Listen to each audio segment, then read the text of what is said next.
سارے بندے جو ہوتے ہیں نا وہ دلیل کی بات نہیں سمجھتے، یہ زمینی حقیقت ہے جو گراؤنڈ ریالٹی ہے۔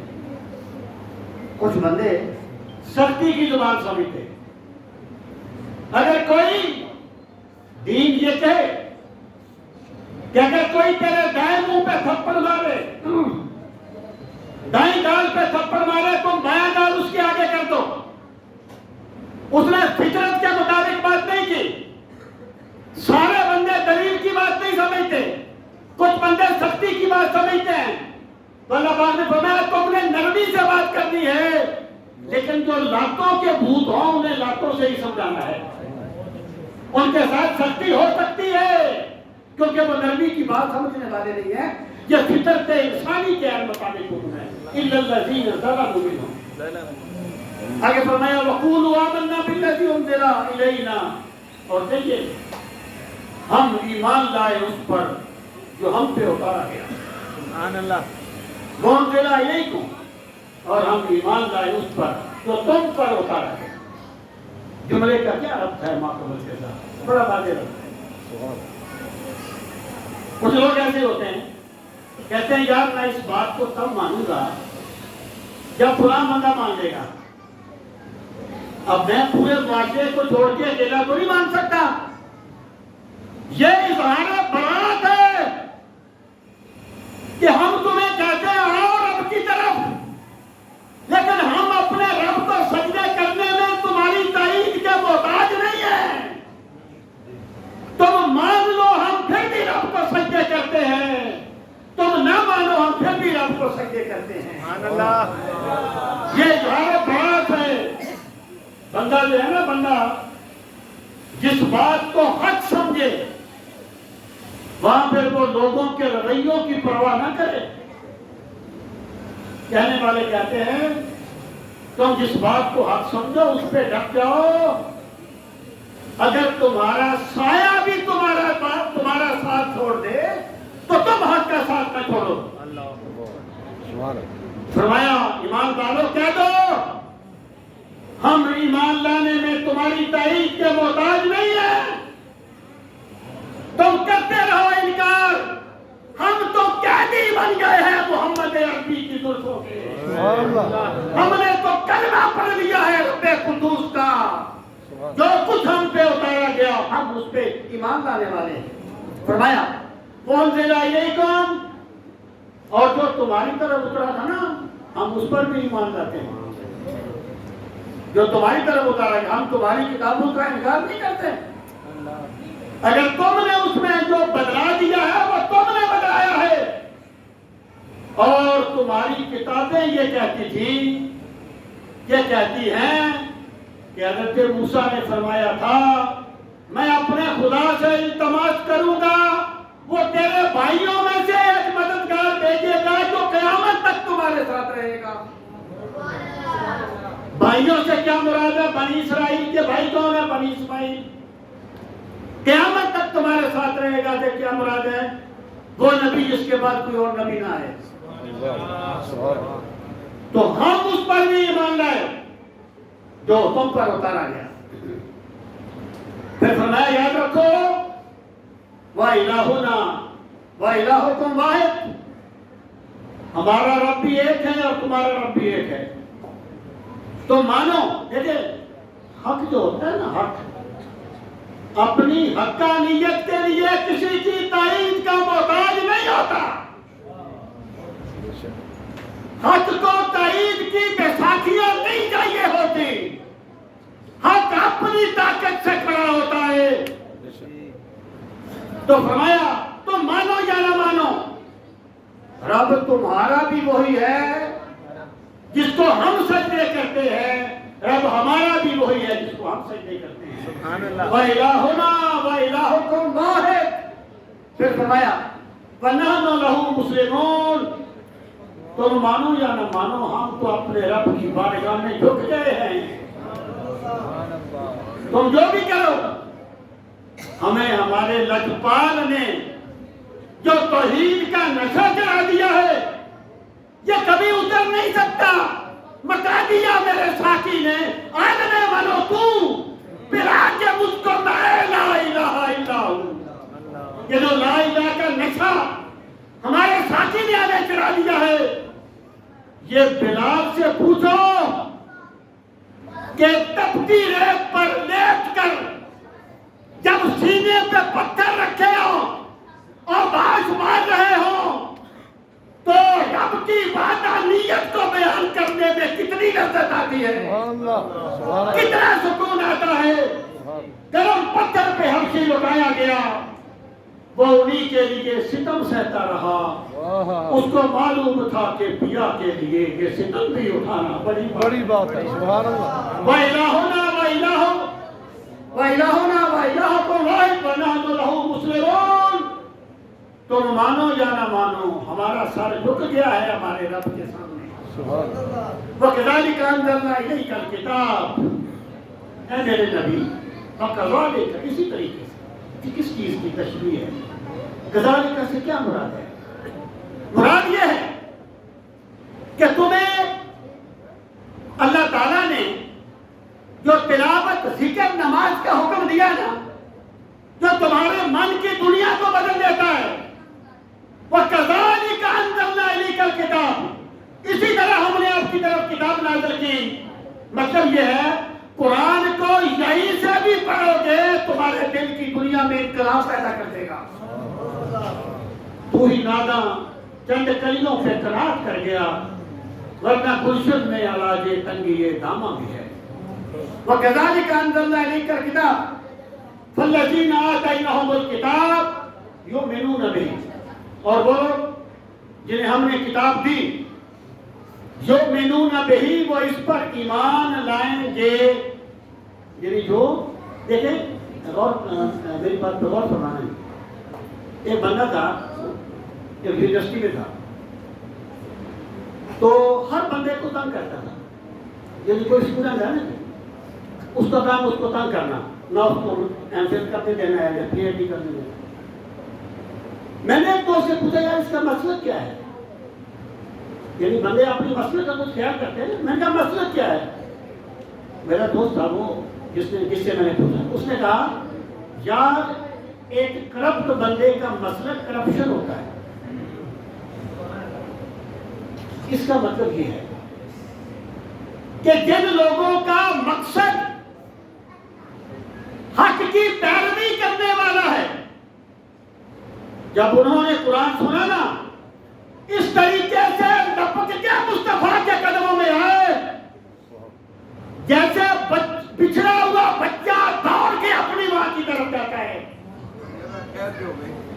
وَإِذَا سَمِعُوا مَا أُنزِلَ إِلَى الرَّسُولِ تَرَىٰ أَعْيُنَهُمْ، جب انہوں نے رسول کریم علیہ السلام کی باتیں سنی، ان کی آنکھیں اشکبار ہو گئی کہ یہ وہ نبی ہے جس کی آمد کا تذکرہ ہمارے یہاں بیان کرتے رہے۔ تو جو کتاب کو ماننے والے تھے، یؤمنون بہ، وہ جب دیکھیں گے پلٹیں گے کتاب کی طرف، ایمان لائیں گے کتاب پہ۔ وَمِنْ هَؤُلَاءِ مَن يُؤْمِنُ بِهِ، اور ان میں سے بھی کوئی وہ ہے جو اس پر ایمان لاتا ہے۔ وَمَا يَجْحَدُ بِآيَاتِنَا، دیکھیں میں نے 15 منٹ اور بولنا ہے، میں نے کب شروع کیا تھا؟ 15 منٹ میں نے اور بولنا ہے، زیادہ نہیں لوں گا، لیکن آپ ذرا بیٹھے رہیں توجہ سے ہیں، کہ ادھر ادھر کوئی پریشان نہ ہو۔ سب کو شام کی جی تو ارشاد فرمایا وَمِنْ هَؤُلَاءِ مَن يُؤْمِنُ بِهِ، اور کوئی وہ ہے ان میں سے بھی کوئی وہ ہے جو ایمان لاتا۔ آگے فرمایا وَمَا يَجْحَدُ بِآيَاتِنَا إِلَّا الْكَافِرُونَ، اور ہماری آیات کا انکار صرف کافر کرتے ہیں۔ یہاں دو باتیں، مخاطب کون ہے؟ اہل کتاب۔ مخاطب کون ہے؟ وَلَا تُجَادِلُوا أَهْلَ الْكِتَابِ، اہل کتاب۔ مَن يُؤْمِنُ بِهِ، کون؟ اہل کتاب۔ مخاطب اہل کتاب ہے۔ ایک لفظ ہے وَمَا يَجْحَدُ بِهِ، اور جہود جو ہوتا ہے نا، جہود ہر انکار کو نہیں کہتے، یعنی بندے کو ایک بات سمجھ آئے بندہ اس کا انکار کر دے، وہ جہود نہیں ہے۔ جہود یہ ہوتا ہے کہ بندے کا دل تو مان لے کہ بات سچ ہے، لیکن مفاد نہ ماننے دے، اس کو یہود کہا جاتا ہے۔ بندے کا دل مانے کہ بات سچ ہے، لیکن سوچے اگر میں نے مان لیا تو میرا بڑا نقصان ہوگا، پھر بندے کے اندر ایک اضطراب پیدا ہوتا ہے۔ جو انکار ضد کی بنیاد پر کیا جائے اسے جہود کہا جاتا ہے۔ پہلی بات تو یہ کہی کہ جو انکار کرتے ہیں نا، اس لیے نہیں کرتے کہ انہیں سمجھ نہیں آئی، یہ وہی ہے کملی والا جس کا تذکرہ انبیاء کرام فرمایا کرتے تھے۔ اللہ پاک نے فرمایا فَالَّذِينَ آتَيْنَاهُمُ الْكِتَابَ يَعْرِفُونَهُ كَمَا يَعْرِفُونَ أَبْنَاءَهُمْ، جنہیں ہم نے کتاب دی ہے نا، ہم نے آپ کا ذکر اتنی تفصیل سے کر دیا ان کی کتابوں میں، جب انہوں نے آپ کو دیکھا تو انہوں نے آپ کو ایسے پہچان لیا جیسے بندہ اپنے بیٹے کو پہچان لیتا ہے۔ بیٹے کی چال ڈال دیکھ کے بندہ پہچان لیتا ہے۔ تو یعنی وہ اس طریقے سے جانتے تھے۔ انکار کس لیے کیا؟ حضرت صفیہ فرماتی ہیں، جو ایک یہودی سردار حجیج بن اخطب کی بیٹی تھی، کہ جب سرکار مدینہ منورہ میں آئے نا تو میرے والد اور چچا یہود کے بڑے عالم تھے، وہ صبح صبح نکل گئے کہ جو نیا بندہ، جو نیا نبی آیا ہے، اپنے آپ کو نبی کہتا ہے، ہم اس کو دیکھیں کہ وہ کیا ہے۔ کہتے ہیں پورا دن میرا والد میرا چچا باہر رہے، رات کو آئے تھکے ہوئے، چہرے اترے ہوئے، تو میرا چچا کہنے لگا کہ ہے تو وہی جس کا تذکرہ ہمارے ہم بیان کرتے تھے۔ اللہ اکبر، سبحان اللہ۔ کہتی ہے میرے والد نے کہا لیکن ماننا نہیں ہے۔ بھئی کیوں نہیں ماننا؟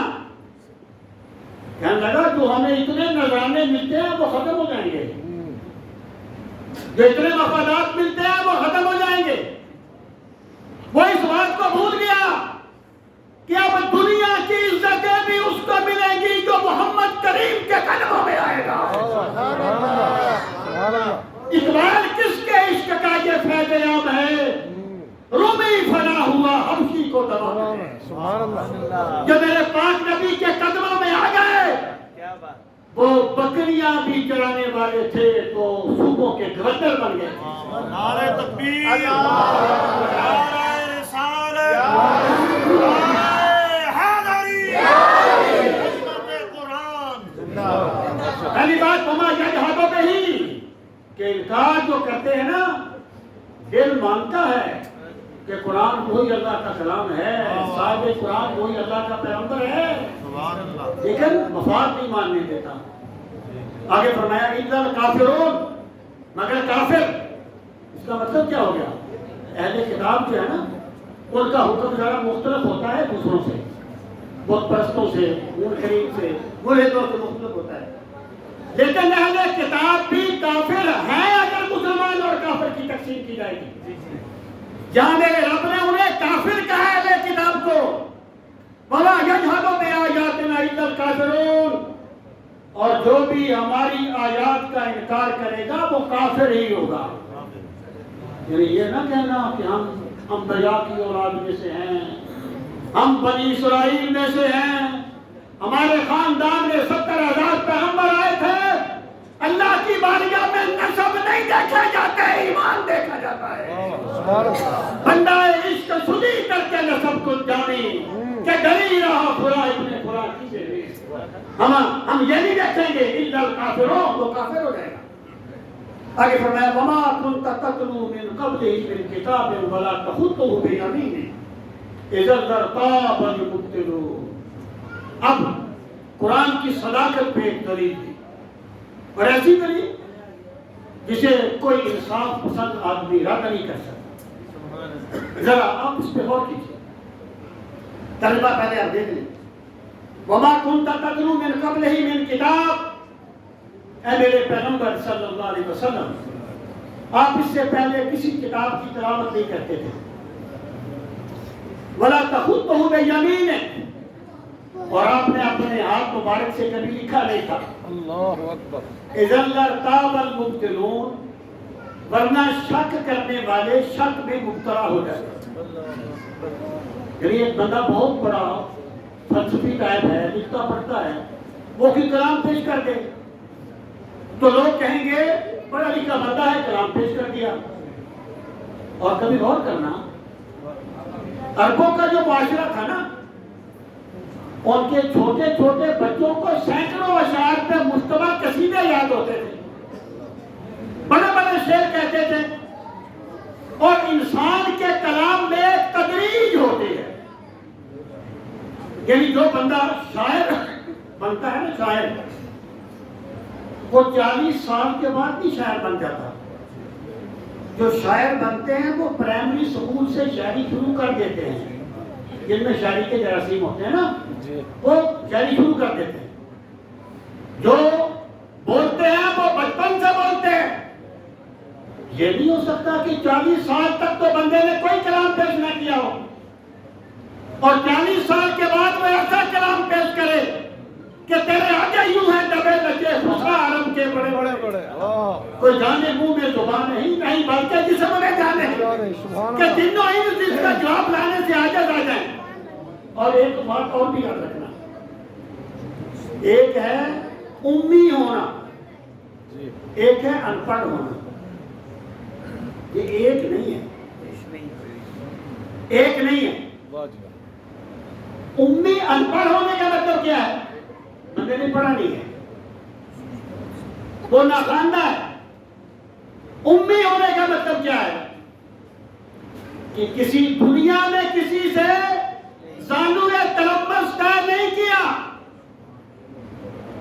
لیکن سکھانے والے نے سب کچھ سکھا دیا. ایسا امی کس لیے منت کشے استاد ہو، میرے بریلی کا تاجدار امام احمد.